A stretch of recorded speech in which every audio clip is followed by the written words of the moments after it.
नमस्कार विद्यार्थी आणि पालक मित्र हो, मी इंजिनियर हेमचंद्र शिंदे, प्रवेश प्रक्रिया व करिअर मार्गदर्शक, अध्यक्ष centre for career guidance Baramati. काल रविवार दिनांक 4 मे रोजी देशभरात नीट 2025 परीक्षा घेण्यात आली आणि त्या परीक्षेबद्दल प्रथम पाहूया डिफिकल्टी लेवलबद्दल। आपण जर पेपरची ओव्हरऑल डिफिकल्टी लेवल पाहिली तर पेपर डिफिकल्ट म्हणजेच अवघड होता। पेपर खूप लेंदी होता, खूपच मोठे मोठे प्रश्न होते। पेपर वाचण्यात मुलांचा वेळ खूप गेला आणि त्यामुळे पेपर सोडवण्यासाठी सुद्धा वेळ पुरला नाही। आपण जर फिजिक्सचा विचार केला तर फिजिक्सचा पेपर यंदा खूपच अवघड होता। कॅल्क्युलेशन्स खूप लेंदी होते। तसं फिजिक्सचा हा पेपर अनपेक्षित असाच होता। 2016 मधला फिजिक्सचा पेपर आत्तापर्यंतचा सगळ्यात अवघड पेपर मानला जात होता। या वर्षीचा फिजिक्सचा पेपर त्याहीपेक्षा अवघड आहे, हे लक्षात घ्या। फिजिक्स पेपरमधील काही क्वेश्चन्स जेईई ॲडव्हान्स लेवलचे होते। 180 मार्कापैकी फिजिक्समध्ये सर्वसाधारण 100 मार्क्स मिळवणेसुद्धा खूप अवघड आहे। फिजिक्समधील हायेस्ट स्कोअर हा यंदा नक्कीच कमी असणार आहे। केमिस्ट्रीचा पेपर मॉडरेट लेवलचा होता, पण क्वेश्चन्स खूपच ट्रिकी होते। त्यामुळे केमिस्ट्रीमध्ये सुद्धा 120 ते 135 मार्कापर्यंत जास्तीत जास्त स्कोअर होऊ शकेल असं वाटतंय। बायोलॉजी पेपरची डिफिकल्टी लेवल मॉडरेट होती। प्रश्न खूपच लेंदी होते आणि त्यामुळं पेपर सोडवण्यासाठी खूप वेळ गेला। विद्यार्थी आणि पालक मित्र हो, नीटचा पेपर असा अवघड गेल्यामुळे सगळेच विद्यार्थी टेन्शनमध्ये आहेत आणि खूप तणावाखाली आहेत। विद्यार्थी मित्रो, एक गोष्ट लक्षात ठेवा, पेपर फक्त तुमच्यासाठीच नाही तर सगळ्यांसाठीच अवघड होता। सगळ्यांना एकच डिफिकल्टी लेवलचा पेपर होता, त्यामुळं काळजी करण्याचं कोणतंही कारण नाही। घाबरून जाऊ नका, खचून जाऊ नका, टेन्शन घेऊ नका। पेपर अवघड असल्यामुळं यावर्षी निश्चितच कट ऑफ कमी होणार आहेत। एक प्राथमिक अंदाज जर आपण पाहिला तर मागच्या वर्षीच्या तुलनेत कमीत कमी 70 ते 80 मार्कांनी कट ऑफ खाली येऊ शकतात, हेही आपण समजून घेतलं पाहिजे। नीट पेपर संपल्यानंतर मी बऱ्याच विद्यार्थ्यांशी संवाद साधला आहे आणि असा एकही विद्यार्थी भेटला नाही ज्याला नीटचा पेपर सोपा वाटला। यंदाच्या नीट परीक्षेमध्ये रिपीटर विद्यार्थीसुद्धा खूप होते। रिपीटर विद्यार्थ्यांकडून सुद्धा अशीच माहिती मिळत आहे। बहुतेक रिपीटर विद्यार्थ्यांना मागच्या वर्षी जो स्कोअर होता त्यापेक्षा शक्यतो कमीच स्कोअर यावर्षी येत आहे। म्हणजे परीक्षा रिपीट करून सुद्धा यावर्षी कमी स्कोअर होत आहे। विद्यार्थ्यांनो, तुमच्यासोबतच असं घडतंय असं नाही तर घाबरून जाऊ नका। पेपर सगळ्यांनाच अवघड गेलेला आहे। स्कोअर जरी कमी वाटत असला तरी तुमचा ऑल इंडिया रँक चांगला येऊ शकतो आणि तुम्हाला तर माहीतच आहे की आपले प्रवेश ऑल इंडिया रँकच्या आधारे दिले जातात। जे रिपीटर विद्यार्थी हा व्हिडिओ पाहत आहेत त्यांच्यापैकी कोणी असं स्टुडंट आहे का ज्याचा नीट 2025चा स्कोअर नीट 2024पेक्षा जास्ती येत आहे? असेल तर प्लीज कमेंट बॉक्समध्ये मेसेज करा। माझ्या अंदाजाप्रमाणे यावर्षी 720 पैकी 720 मार्क्स कोणालाच मिळणार नाहीत।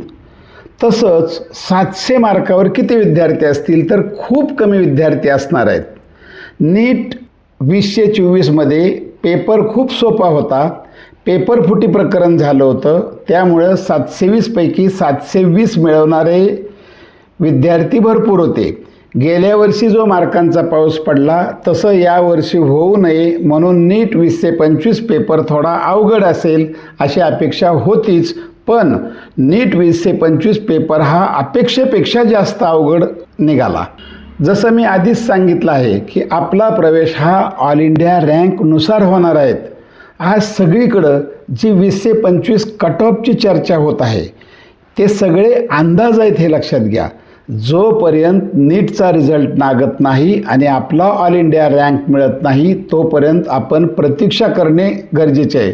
हे अंदाज बांधणं इतकं सोपं नसतं. जसं आपण पाहतो इलेक्शनचे अंदाज, राज्याच्या देशाच्या इलेक्शनमध्ये आपण अंदाज बांधतो पण प्रत्यक्षात वेगळं घडतं. तसं निश्चितपणे 20 ते 25च्या बाबतीत आपल्याला ऑल इंडिया रँकची प्रतीक्षा करावी लागणार आहे आणि तो मिळाल्यानंतर आपला ऑल इंडिया रँक किती आहे, महाराष्ट्र राज्यातून किती विद्यार्थ्यांनी परीक्षा दिली, महाराष्ट्र राज्याच्या प्रवेश प्रक्रियेसाठी किती विद्यार्थी रजिस्ट्रेशन करतील, त्यानंतर महाराष्ट्र राज्याचा मेरिट नंबर काय मिळेल, आपली कॅटेगरी काय असेल, सीट डिस्ट्रीब्युशन कसं असेल, या बऱ्याच गोष्टीवरती आपला प्रवेश अवलंबून आहे. त्यामुळेच विद्यार्थी मित्र हो, निराश होऊ नका, आशावादी राहा, स्टे पॉझिटिव्ह. विविध कोचिंग क्लासेस आणि अकॅडमीने नीट 20 ते 25ची ॲन्सर की जाहीर केलेली आहे. त्यावरून आपण आपल्या नीटच्या गुणांचा अंदाज घ्यावा. पण एक गोष्ट लक्षात ठेवा, या ॲन्सर की खाजगी क्लासेसने जाहीर केलेले आहेत. यामध्ये फार मोठा फरक पडत नाही. तरीही NTA बोर्डाकडून जी नीटची ॲन्सर की येईल तीच फायनल असेल. सुरुवातीला NTA बोर्डाकडून डिस्प्ले ऑफ रेकॉर्डेड रिस्पॉन्सेस म्हणजे प्रत्येक विद्यार्थ्याने जो पेपर सोडवलेला आहे, जी उत्तरपत्रिका आहे त्याची प्रत आपल्याला प्रत्येकाला बघायला मिळते, ती डाउनलोड करायला मिळते आणि त्याच्यावरती ऑब्जेक्शन्स आहेत का हे पाहिलं जातं आणि नंतर की ॲन्सर्स म्हणजे फायनल उत्तर ते जाहीर केलं जातं.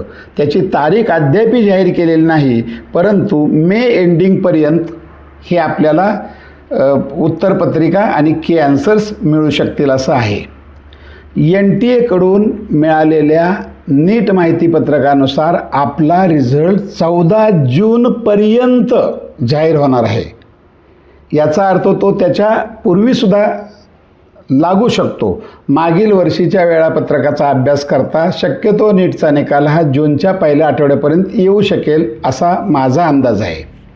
विद्यार्थी आणि पालक मित्र हो, गेली 2 ते 3 वर्ष तुम्ही नीट परीक्षेचा अभ्यास केलेला आहे, खूप मेहनत घेतलेली आहे. काल तुम्ही नीट पेपरला सामोरे गेलेले आहात. तुम्हाला शक्य तितका चांगला परफॉर्म करण्याचा प्रयत्न केलेला आहे. त्यामुळे निराश होऊ नका, मन शांत ठेवा आणि आपल्या निकालाची म्हणजेच ऑल इंडिया रँक मिळण्याची प्रतीक्षा आपण करूया. मागील वर्षीच्या तुलनेत कमीत कमी 70 ते 80 मार्कांनी कट ऑफ खाली येणारच आहेत. नीट 20 ते 25 एक्झाम डिफिकल्टी लेवल ही सर्वसाधारणपणे कोविडपूर्व परीक्षा नीटची असायची त्याप्रमाणे आहे. मग कसे असतील आपले 20 ते 25साठीचे cut off? Government MBBS, private MBBS, BAMS वगैरे, त्यासाठी लवकरच सविस्तर व्हिडिओ घेऊन येत आहे. विद्यार्थी आणि पालक मित्र हो, नीट 20 ते 25 मेडिकल ॲडमिशन प्रोसेस स्पेशल बॅचसाठीचं रजिस्ट्रेशन चालू आहे.